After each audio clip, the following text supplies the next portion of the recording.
Live lavishly, go out extravagantly.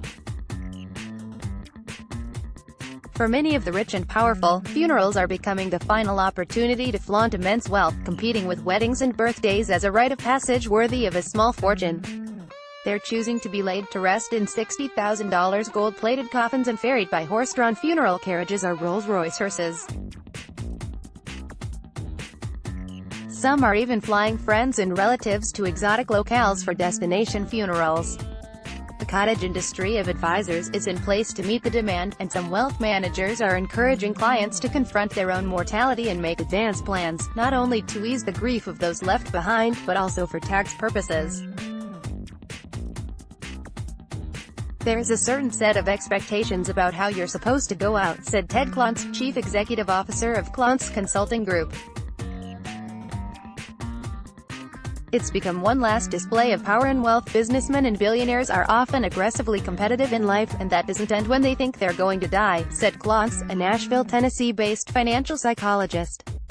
Gospel choirs. Some are being serenaded by gospel choirs in great halls, amid a sea of their favorite flowers flown in by private jet. Others are flying loved ones abroad to watch as their body is pushed out to sea like Viking warriors and the boat set ablaze. Whatever we can do that is legal, lawful and in keeping with the integrity of our profession, we will do, said William Villanova, general manager of Frank E. Campbell Funeral Chapel, New York's Undertaker to the Stars, custom-made Rolls-Royce Phantom 7 hearses and a fleet of 25 matching Rolls-Royce sedans owned by the UK-based AW. LYMN Funeral Home are sought after internationally, CEO Nigel LYMN said. I get inquiries from people who have always driven Rolls-Royces and want their final journey to be in a Rolls-Royce, said LYMN, who's had requests to fly the cars to the US, Russia and elsewhere. They want to make a statement, ride it in life, ride it in death. David Mann has planned some of the most high-profile funerals, including Oscar de la Renta's star-studded service at the Church of St. Ignatius Loyola in 2014. At the recent funeral of another fashion designer, he assembled 120 gospel singers who performed as the casket was carried from the hall. He arranged for a marching band to perform at one service, and once covered Lincoln Center's Alice Tully Hall in blue hydrangeas to mirror his client's Hamptons home. Last Salon Munn has recreated the living room of a famous playwright at Lincoln Center, lugging her furniture on stage so she could have one last salon with family and friends. At a service he planned for a world-class boxing coach at Gleason's Gym in Brooklyn, professional fighters in suits jumped in the ring and sparred as the deceased's remains were carried out.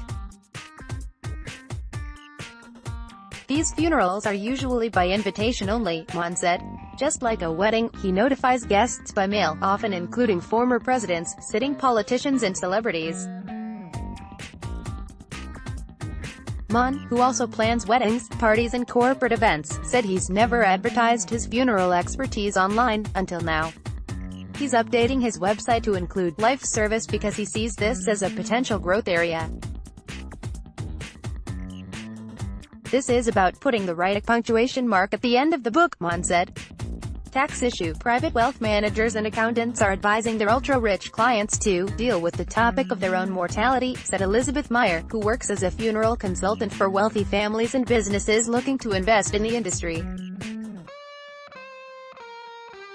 It used to be a luxury not to deal with death, said Meyer, author of a memoir called Good Morning, but at a certain economic level, end-of-life planning is a tax issue, particularly when the costs can run into the millions. A crypt beneath New York's Basilica of St. Patrick's Old Cathedral is available for $7 million. This isn't just any crypt, it's one of the last full-body burial spots in Manhattan and can hold 9 caskets and 10 cremated remains.